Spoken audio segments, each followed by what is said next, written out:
Allison, welcome to the podcast. I am so excited to have you here. Oh, and I'm so excited to be here. Thank you for allowing me to join you today. For sure. You are a new podcaster, so congratulations Mhm. on that. Tell us who you are. Introduce yourself to the audience. Oh, my name's Allison Baggerly. I'm the founder of Inspire Budget. I started Inspire Budget really whenever my husband and I paid off a ton of debt on two teacher salaries. And during that process, I realized that I had a passion for budgeting. I learned this new passion, which I never thought I would enjoy personal finances. And I couldn't stop talking about it. I couldn't stop talking about personal finance to all of my friends and family. And finally, one day, my cousin in law just said, we're done hearing about it. Stop. You you're continuing to talk to us about us. We don't want to hear about it anymore. Take it somewhere else. And I started Inspire Budget, where I get to truly help women take back control of their finances. They feel maybe like they're living paycheck to paycheck, like they have no idea what they're doing because no one ever sat down to teach them. It allows me to work with these women, and teaching is my skill set. I was a teacher for 10 years. So it's combined my skill set of teaching and my passion for personal finance and put them together. I knew you were a teacher because of how empathetic you come out with when you're talking about money, right? There's Mhm. so much in the sphere that is about shame and guilt and Oh my negativity and gosh. just making people feel like absolute shit about the fact that they don't know any of Absolutely. these things. And so that's what's kind of stuck out about you for me is just that you take the complete opposite approach. You're just like, Mhm. yes, we didn't learn about this. Welcome to the party because nobody's learning Mhm. about this. Now let's get past the baggage and actually talk about like why we should do this in a way that's like super Mhm. approachable. So thank you for being a very Yeah. different vibe in the space.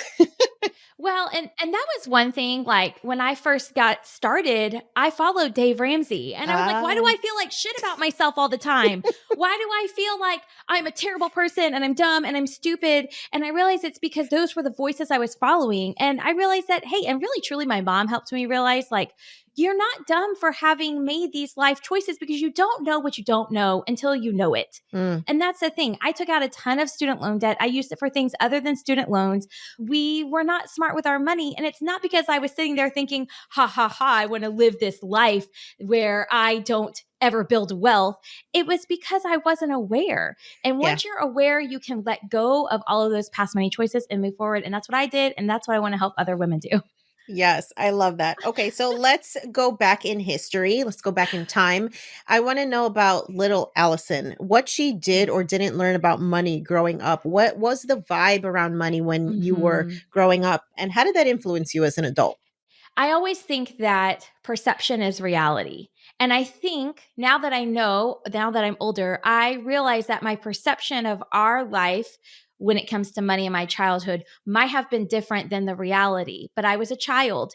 And so my perception was that money was very scarce, where money wasn't scarce. You know, there were job losses in and out of job losses, and there were periods of time, there were seasons where money was scarce.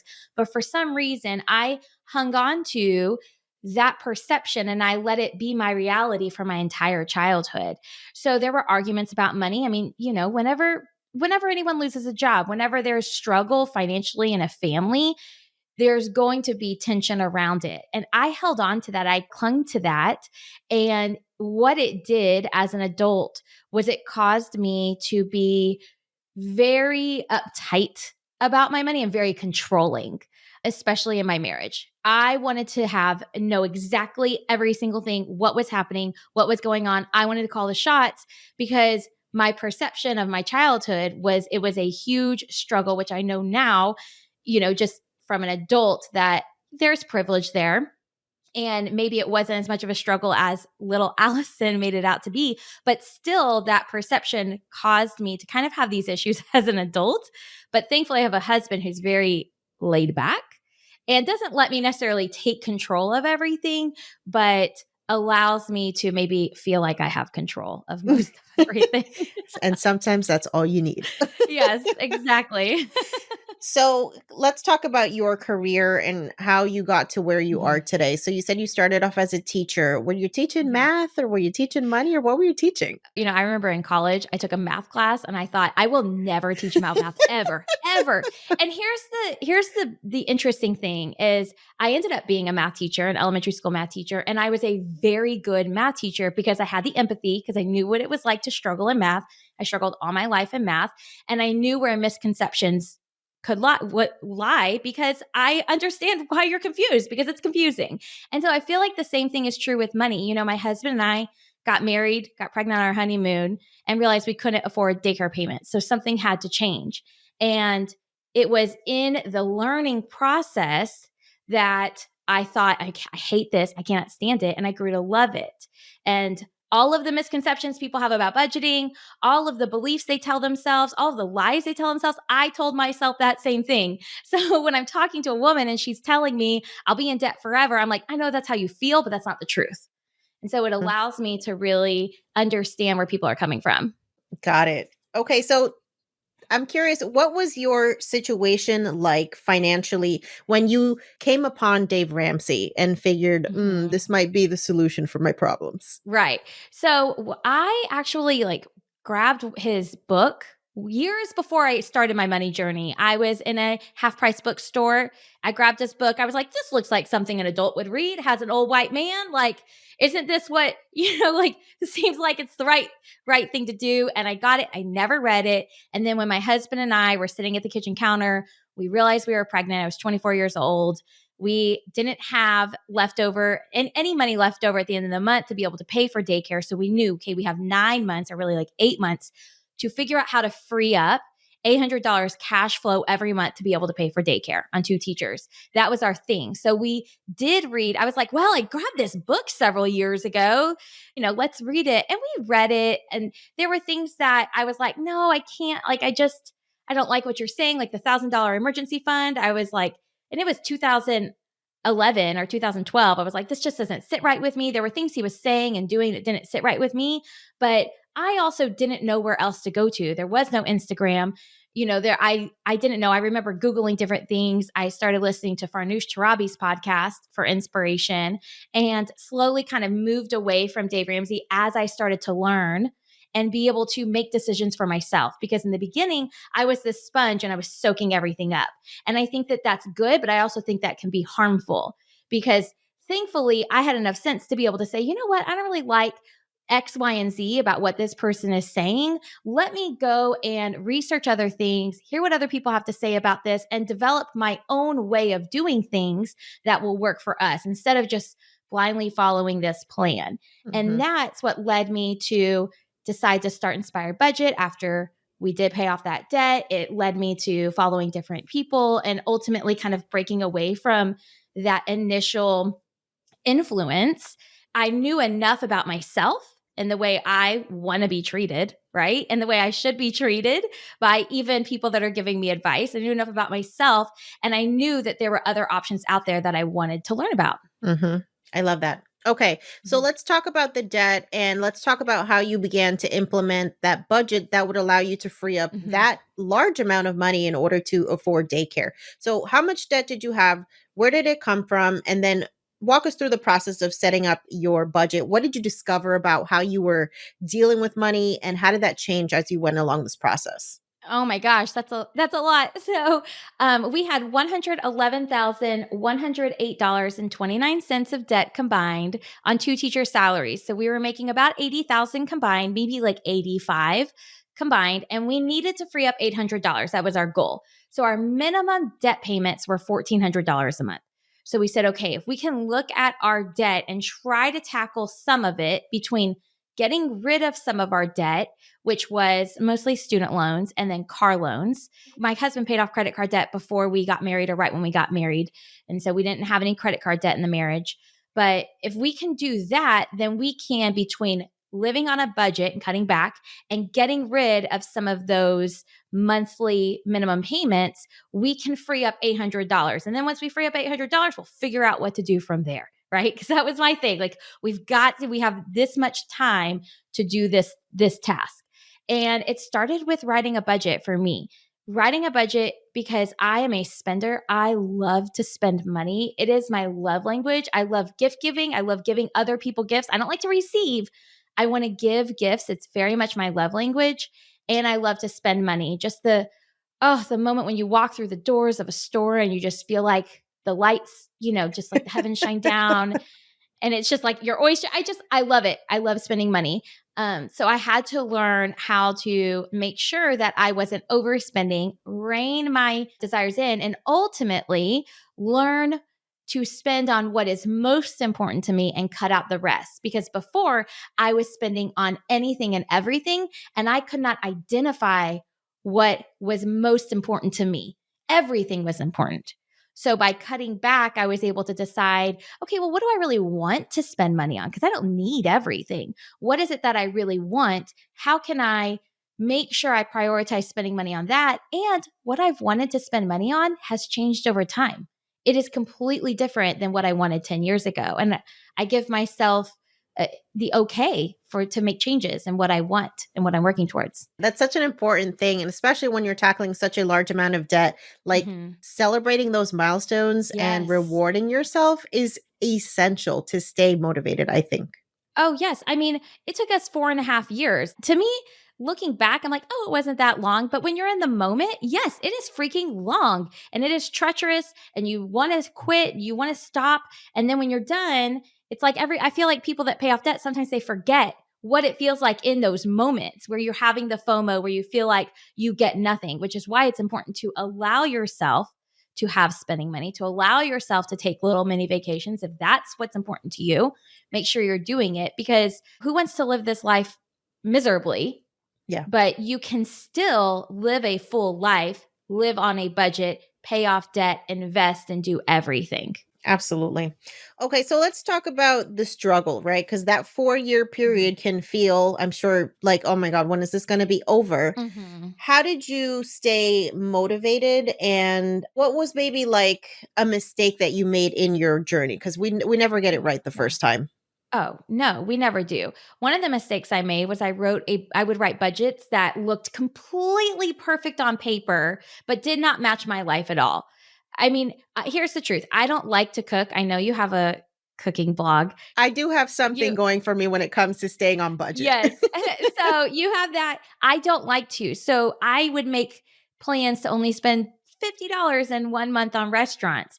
And we would blow it within the first 5 days because it just doesn't match my life. It doesn't match my personality. And if I continue to write budgets like that, I would continue to fail. And if I continue to fail, I would say, this isn't for me. I'm just always going to live in debt. I'm a teacher. I will never be able to build wealth. I'll just never have anything nice. Those continuous failures would have led to that. But instead, I decided, hey, maybe some people think that I shouldn't be eating $150 a month on restaurants in a month while I'm trying to pay off debt. But I don't care what you think, because if it means that I'm going to be successful, then it's what I'm going to do. So one of the biggest mistakes was initially writing budgets that looked perfect for a completely different person and didn't match me and didn't match our family. And once we could get that right, we were able to make progress. But yeah, 4.5 years is hard. And it was very easy to become unmotivated, especially as teachers in the summer. We opted not to go on grand vacations, even because travel wasn't important at the time. Now I love travel, but we opted not to do that. And it was very hard to see other people doing things, buying a house when maybe I wanted to buy a house, having beautiful home decor when that's what I wanted. And there were a couple of things I did. I used to, when I felt really down, I would go on walks and I would listen to So Money. I would literally just be like, okay, I need I need like this mental check. And I need to just listen to something that is telling me different than what social media is telling me. So I would do that. We would listen to podcasts to help us. Sometimes I would read different books, but sometimes I would just talk to my mom. Just having someone there that was encouraging and could say, you know what you're doing this now, but it won't be like this forever. Because what I didn't realize in that moment was that I was in just this season of my life. The season felt permanent, but it was simply just this season, this 4.5 year season of my life, and hopefully, right, this long span of my life where we did make some sacrifices that other people thought were wild and over the top, but we made certain sacrifices so that we could live the rest of our life in abundance and building Mhm. abundance. And so I had to have someone else when I could no longer remind myself it was a season. I needed someone else to remind me this is just a season. This is not your forever. Yeah, that's so important, and I think, Mhm. like, just having people that understand the journey that you're on is so important Mhm. because you will feel that constant pressure to say yes to Yes. all the things, even Mhm. if they are not aligned with, like, what you're currently doing. So, what advice do you have for people who are feeling, like, Ugh. all that pressure from all different sides of competing Mhm. interests that if they fall victim to it, it's going to, extend the pain, if you will? Right. So, first, I just want you to know you're not alone. When you feel that way, when you feel like everything is pulling at your attention, that is the world doing its job. Advertisers are being successful. So, sometimes I like to see it as, oh no, you're not winning today, Ulta. I win today. Right. So, you can see it as that. See it as this is just the world's job to pull me sometimes away from my goals because it is, I mean, you think that's all marketing is distracting you from your other purchases, your other anything else that you're doing with your money.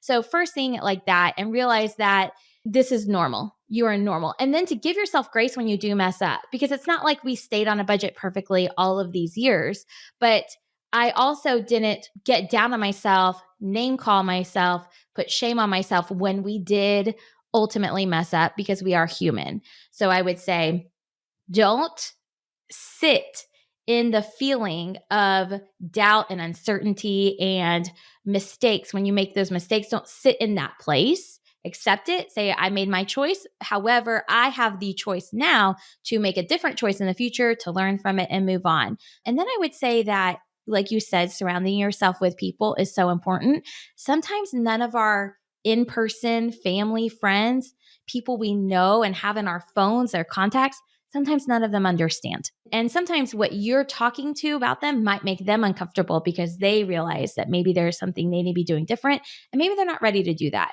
One of the great things about social media is you can find people. You can find people that are on this journey with you. You can listen. There's so many podcasts, so many amazing podcasts you can listen to, so many ways where you can seek some sort of accountability outside of your friends and family. Because sometimes we need to remove ourselves from our friends and family to do things that benefit our friends and family. Oh, Like, you guys got to rewind that part, okay?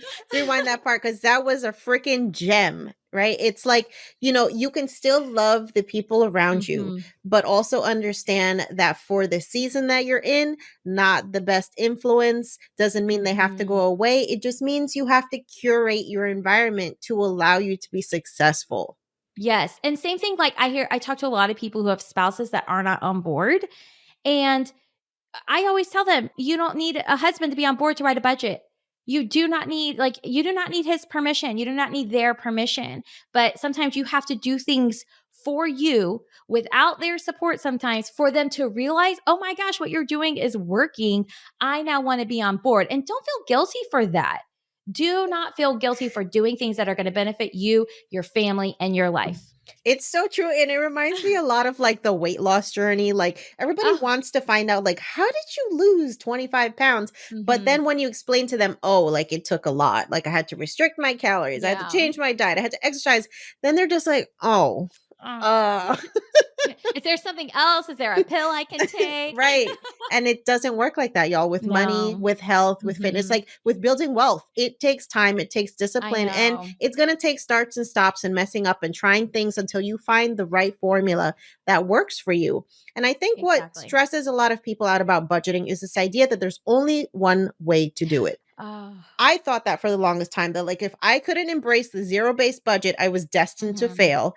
And it just wasn't aligned with my personality that way to budget, but I did find a different method for me. Mhm. So can you talk about, like, what are some of the more common options that exist so that people know that it's not just a one size fits all approach? Oh my gosh. I mean, there's so many different ways to write a budget. And that's one of the things, like, you are a unique individual.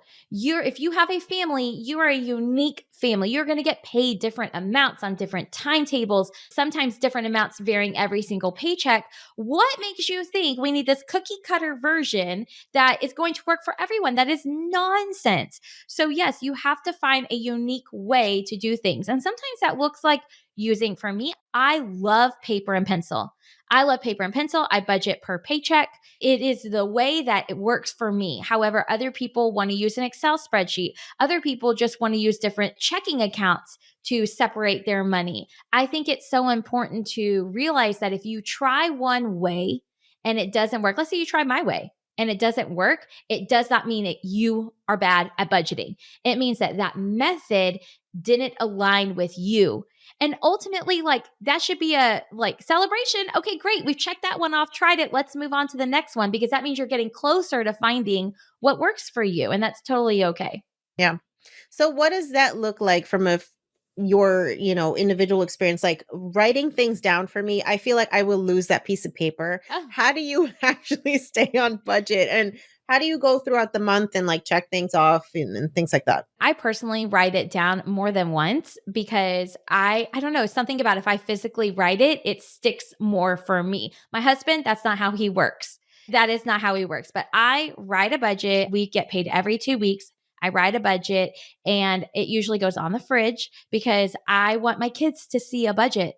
I want them to see, okay, here's what we have going on. Here's how much spending money we have, all those types of things. I don't want to hide anything from them. I want them to see what it looks like in action. But we also track our spending. I've been using the same program for probably 11 years to track our spending down to the penny. So that way I always know exactly how much we have. And that comes from one time in college, I was grocery shopping and I had checked my bank account earlier that morning and I was like, oh, $400, I'm good. Well, what I didn't know was a couple hours later, my rent check would clear. So I went to the grocery store and I did the walk of shame where you leave all your groceries at the at the counter because you got denied 3 times with your debit card, only to realize that my rent check had cleared. And I realized I have no idea the moving parts of my money. I need to know the moving parts in and out. And so tracking my spending allows me to know the moving parts, but tracking your spending is different than budgeting. Tracking your spending allows you to know your money in detail. Budgeting allows you to know where your money is going and what it is doing. Mhm. So Yeah. we do That's an both hand in important hand. thing that you mentioned, because I think a lot Mhm. of people have this idea that, yes, I'm just gonna allocate X amount of money for these categories, and then they never check back in with it, and then they go Yes. to reconcile the budget that they didn't Mhm. actually track, and then they're like, "Oh, well, I didn't stick to this at all." Exactly.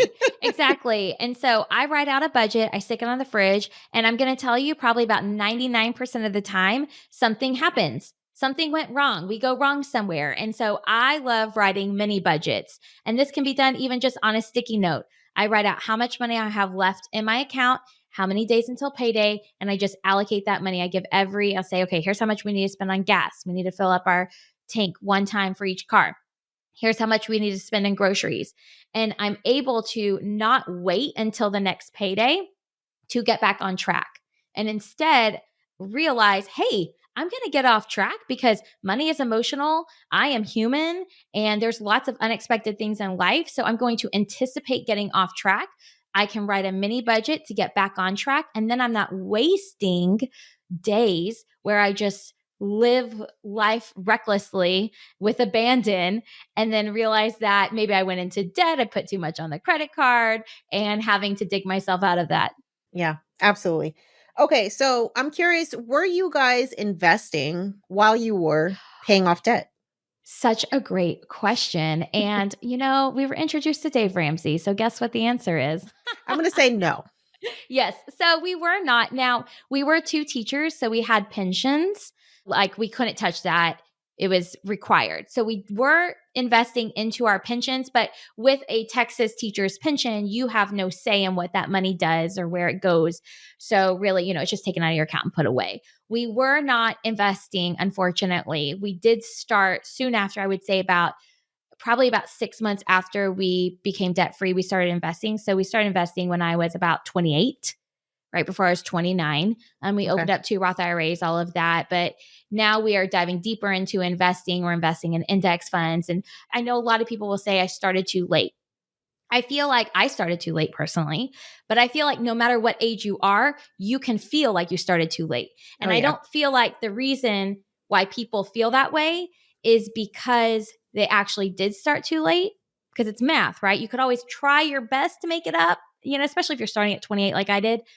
I feel like we feel that way because we have knowledge now that we didn't have before.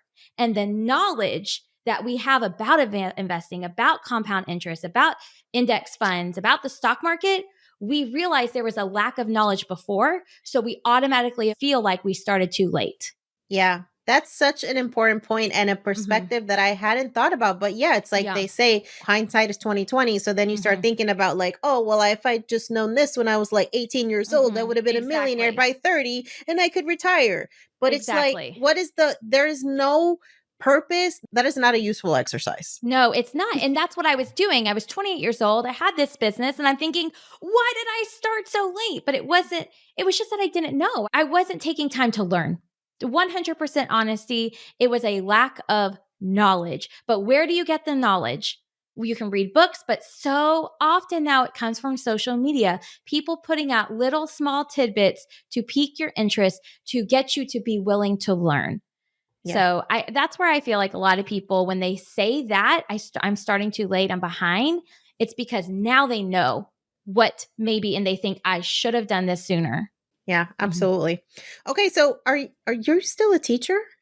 I'm not. I'm Okay, not a let's talk teacher. about that. Let's talk about the transition from, creating this passion project, if you will, the Mhm. inspired budget, to making it a business. Even when I was a teacher, I taught for 10 years in elementary school. By every February, I was Googling, what can I do with a teaching degree? That's not I mean, every February, I kid you not, it was like clockwork. Right around standardized testing, I would start Googling because I always knew there was something different, but I could never put my finger on it because I was very talented teacher. I was very good at what I was doing, very great at connecting with kids and frankly, getting them to pass the stupid test, right? I was good at teaching them.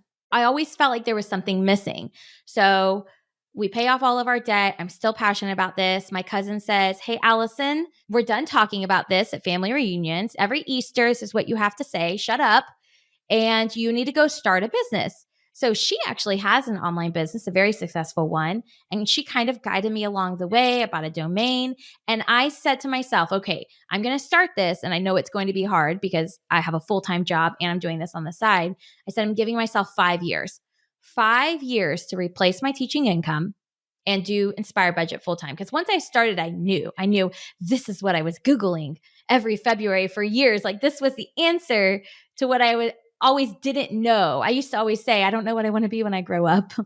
And now I know. And so it took me 2 years. I was able to leave teaching 2 years after I started my business. And I transitioned it I had a quit teaching fund.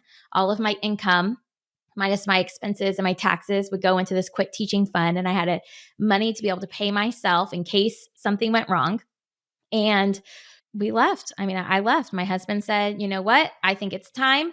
We went through some struggles in our marriage, and it was really, I was really not dedicating a lot of time to my family and my marriage, and I could feel it. And I knew I got to a point where I said, I either need to quit teaching or I need to quit this business because I can't do both anymore. My health had declined, my Mm, relationships had declined. I mean, just in all honesty, like it was not an easy road.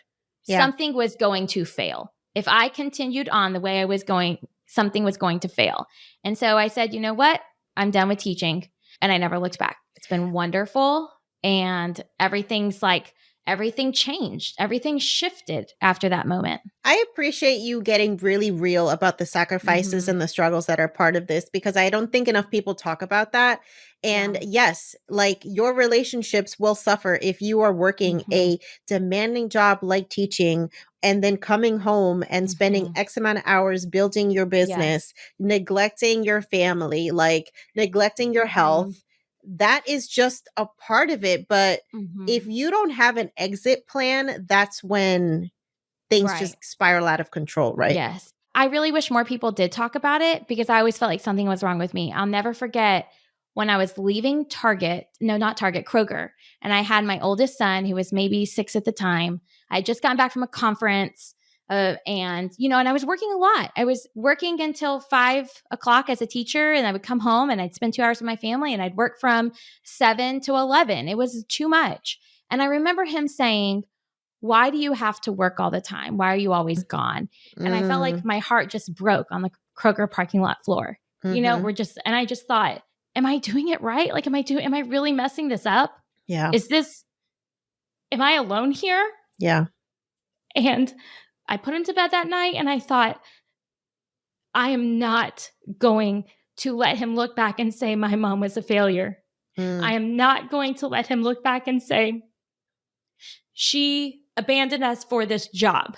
I said, yeah. I'm going to make it work so I can leave behind me what I didn't want to be doing. And so that I can drop him off at school, walk and pick him up every day from school, be there to go on field trips, be there, more flexible life for him. Mm, So in that moment, when he unknowingly was calling me out on some of my biggest insecurities as a mother, I made it my mission to know that what I was doing was ultimately for him, and that sacrifice was seasonal, just like paying off debt and mm, sacrificing there is seasonal, just like doing anything in your life that will eventually better yourself so that you can build wealth, so that you can live a life that you want of freedom. That's what I was doing for that period of time. And to yeah. say that it wasn't worth it would be a lie. It was worth it Yeah. because now I have that freedom. Absolutely. That is so powerful. Thank you so much for sharing that. And, I could feel the emotions in you. Like, I can't even imagine what it's like to be Hmm. confronted with that because a child will be honest with you when adults Hmm. will not, right? Yes. Um, Yes. and that's why we love them. Absolutely. And sometimes why they're annoying. Right. I love the fact that you touch on like the whole purpose behind paying off debt and starting a business and like buying back your Hmm. time is about that freedom. It's Yes. about not letting your past decisions control what your future looks like. Hmm. And I feel like if we talked about the importance of getting out of debt, of building wealth, of buying back your time, with that perspective of just like what would your ideal life look like if you Hmm. could spend however much time you want with your family, if you could take Yeah. 4 weeks off of your business or work or whatever, if you didn't have to work anymore and you wanted to dedicate yourself to being a stay-at-home mom, like what type of power that can have on changing your life. I feel Hmm. like a lot more people would be super excited to do the hard shit that is Yeah. paying off debt and investing and like having that long-term perspective. Yes, I do. But it's scary and it's hard. And when it gets hard, it's easier to stop. Just frankly, it is. It's easier to stop. It would have been easier for me on that day to say, you know what, Evan, you're right. Mommy's not going to do Inspire Budget anymore. That would be easier because I think in his mind, Inspire Budget was a 4-letter word. It was keeping him away from me. And in my mind, I was, and maybe, part of me is guilty of that. It was. I'm not going to lie and say it was perfect. It was. I was trying my best, and my best wasn't good enough for him. It was causing relationships to suffer. But ultimately, it was maybe 6 months later, maybe 5 months later, that my husband and I said, okay, that's it. I'm going to finish out the school year and then I'm done. Because what could have been something that crushed me, while it did crush me in that moment, also fueled me to say, I'm not waiting 5 years. Oh no, this is happening sooner. Yeah. And ultimately it was fuel for me, fuel for my fire. Same thing like when we would pay off debt and we were paying off debt, we're on this debt-free journey, and we would get comments from friends and family like, y'all have so much. Is this really possible? And I'm like, watch me. Mm. You don't think it's possible? Watch me. And that fuels me. I'm not a competitive person, but I'm competitive with myself. And so I want to be better when it comes to my money, when it comes to my building wealth, when it comes to my family time, when it comes to my business. I want to be better than where I was before. And if somebody's calling me out for where I am now, and be like, you better watch out because we're about to take it up a notch. You won't recognize me in a couple of months. I love it. Okay, so I am a big proponent of the idea of financial self-care, right? Because like Mhm. a Oh, lot of people yes. talk about self-care being like yoga and green Bubble smoothies. baths. Okay, yeah, that's fine. But that's not doing anything to protect your mental health when it Mhm. comes to the struggle of like not knowing, how you're going to handle an emergency, or like what if you have to take time off of work because you have Yes. some kind of health scare. So what does financial self-care mean to you, and how do you actually exercise that in your own life?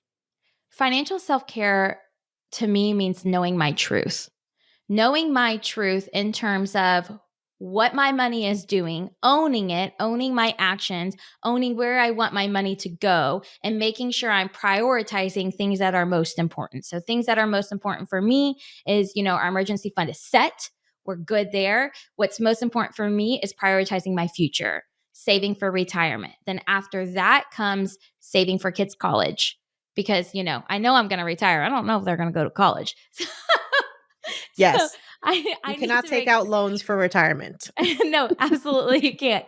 So I feel like financial self-care for me looks like knowing my numbers and knowing my truth, because honestly, I'm more confident and I have a lot less anxiety when I can I just know the truth with it. Just Mhm. tell me the truth. I want to know it straight up. I don't want to live in this land where I just assume everything's going to be okay. If something's not okay, I want to now have action steps to put in place. Mm. So for me, it is transparency in my marriage with money, because we do have joint finances, and when you're married, it can complicate money, but it can also, if you have good communication, it can sometimes make it a little bit easier because you have an accountability person. So it looks like transparency in my marriage with money, and it looks like transparency with myself with money. And I look forward to tracking my spending. I look forward to seeing where it's going. I look forward to the day after I get paid as a business owner, which sometimes changes the amounts. Oh, how can I increase my income so that I can send more money to investments? How can I make sure that my income can cover all of our needs and wants, and my husband's income can go straight, his entire paycheck can go to investments? Like that to me, that is financial self-care. Yes. That is sexy as hell, by the way. Sending a whole paycheck to your investments. I mean, that is a vibe. I know. I love it. I love it. That's our goal. We're getting close. And then also being able to financial self care looks like being able to spend money on things that I love and I want because I can and because there is room for it. So one of the things is that in a couple of days, my husband and I are going to Mexico, and I said I want to charter a private catamaran for us. And he said, "Oh, that's unnecessary." I said, "I don't care if it's unnecessary. This is what I want to do. We have the money for it. This is where I want to be able to spend my money, and I'm willing to put it there." And so for me, financial self care also looks like spending money on things that bring me joy and happiness, and that is travel and experiences. And having the budget for it. Like, And you can spend all budget the for money it. you want. Just make Yes, sure you're allocating it for that purpose. exactly. When he was like, "Isn't this expensive?" I was like, "Here's why we can afford it." And I'm able to lay it all out. And he's like, "Oh, that's it? Like, we've got that." I'm like, "Yes, we do have this. And this is what that is to me financial self-care." I love it. Me and you are like right here. We're so aligned with how we feel about money. And, part of just like that power of knowing what it's doing also allows you to know what you can do with it for fun. Yes. It's not all about just like, yeah, let me just go and pinch every penny and save every Mhm. dollar for like the responsible things. You're working hard as hell. Like, you should enjoy some of Yeah. that money too. To me, as long as we're still hitting our other savings goals or exceeding them even, I'm like, "Look, I'm taking a private catamaran." And I told him, "You could go with me or you don't have to, but I'm going on this private catamaran." This is happening, sir. I love it. Okay, so if anybody's listening to the podcast right now and is feeling like, you know what, I want to be on the other side where Allison's Mhm. talking about, like, I want to be in that place where money is no longer the thing that is like keeping me from living my life, but I don't know where to start. What's your best Mhm. advice? My best advice is to know your truth, track your spending. When I got to that point, I was actually sitting in my childhood home on the floor in my room with my mom. And she took me through the first step of knowing my money truth. And that was going back and tracking my previous month's spending and really knowing how much money am I spending on bars and eating out and pedicures, and how much am I actually spending on groceries that I'm eating. But, I say that jokingly because I was in college and I was choosing to spend my money on all these things, but really truly knowing, because You can't make an informed decision. You can't write a budget. You can't start doing all of these incredible things if you don't know where you stand. Get your foundation. It may not be pretty. You may not be happy with it, but just know, hey, this isn't where I have to be, and this isn't where I'm going to be, because I'm making the choice to move forward from here and make some changes with your spending. But you have to know where you're starting. And so print out your last month's bank statements, separate it into categories. How much did you spend on housing, utilities, food? There's so many. You could just Google budget sheet and you could get all the list of different categories so that you now have a starting place. Yeah. You got to know what you're working with so that you can then envision what the future can look like if Exactly. you get a handle on this. Absolutely. Okay. So I am also a big believer in like the mindset part of changing your money story. And so I'm curious if you have any sort of mindset stuff or mantras that you tell yourself when you need that extra boost. Yes, I do. And it actually works for business as well. So I use this, it can be used for money, it can be used for business, it can be used for a lot of different things. And I don't know who to give this quote to. I read it somewhere and I just wrote it down on a sticky note. And it's compare yourself to who you were yesterday, not who other people are today. And I feel like it can be so easy to fall upon these articles. It's like, I paid off $90,000 in 3 months. And you're like, say, what? Like, I'm a teacher. I don't make, how is that even physically possible? It can be so easy to fall into that, but you're not comparing yourself to them. You don't need to compare yourself to who someone is today. Don't compare yourself to me where I am today. Instead, compare yourself to who you were yesterday. Are you making progress? And progress can be small. Progress can be, hey, I'm going to open my bank account and I'm going to check it and I'm going to face the number that's staring right back at me. That is progress. That is being better, comparing yourself to who you were yesterday today. I needed that message. So thank you. Because like you mentioned, in the entrepreneurship space, this damn comparison game is so toxic. Everybody's like, oh, I made $1 million in 2 weeks. And it's just like, okay, am I just not doing worthy of that? Yeah, exactly.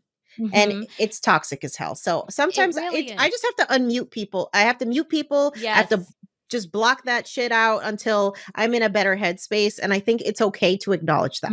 Yes. And I mean, I struggle with that too. That's why it's sitting right here on my computer screen so that I can remember I don't need to be comparing myself to anyone else. My journey is going to look different. Am I going as fast as other people? No. But you know what? I'm not them. And as someone else has also told me about this, you don't know what's going on behind the scenes in their life. See, I value working less. I value working a 25-hour work week. So yeah, maybe someone's bringing in 5 times the income I'm bringing in, but they're working 90-hour weeks. No, thank you. Like, absolutely. I don't value that. I value my time. I value my family. I value my trips. And I would rather work less and move at my own pace, not a slower pace, my own pace. You're preaching to my soul, Allison. Well, just know that I still struggle with it. And I talk about it a lot with my therapist. Okay, good. Good. All right. So I'm not the only one. You're not alone. So for people who want to find out more about you, find out about the Inspired Budget, follow your journey, where's the best place for us to find you? Well, if you're listening to a podcast, I have my own podcast, the Inspired Budget Podcast. You can search for it. I'm also over on Instagram at Inspired Budget, or you can just go to inspiredbudget.com.